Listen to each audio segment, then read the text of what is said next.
Hello, my name's Chris Berry. About 5 years ago, Hurricane Katrina devastated New Orleans. A short time after that, my family and I visited New Orleans to attend a wedding. It was quite a profound experience. The devastation there was enormous, and the look on people's faces and just the difficulty that people were having doing normal things every day was amazing. Part of our trip was to visit the public schools. When we did that, the looks on the children's faces reflected the difficulty that they had been through. Then, as we drove through the streets of New Orleans, from street to street, every house was lined with a water line about 7 feet above the ground. Obviously, these houses were uninhabitable, and piles of trash were on the street in front of them.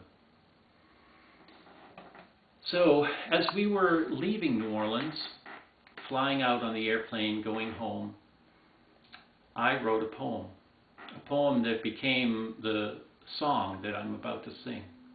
It's a song about the things that the people of New Orleans lost in that event, the difficulty that the children have had recovering from that event, and the hope that New Orleans will survive and will come back to the great city that it once was. So I'd like to sing this song in honor of the people of New Orleans, the people who survived and the people who lost their lives in that event. And if you like the song, if you're inspired, I'd like you to make a donation to Brad Pitt's Make It Right Foundation, a foundation that's building houses for people, or make a donation to the New Orleans School Board that will provide some help for the public school children in the city of New Orleans. Any of those would be a help to them. So now I'm going to sing this song called Waterline, which is my impression of the devastation of that storm.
minds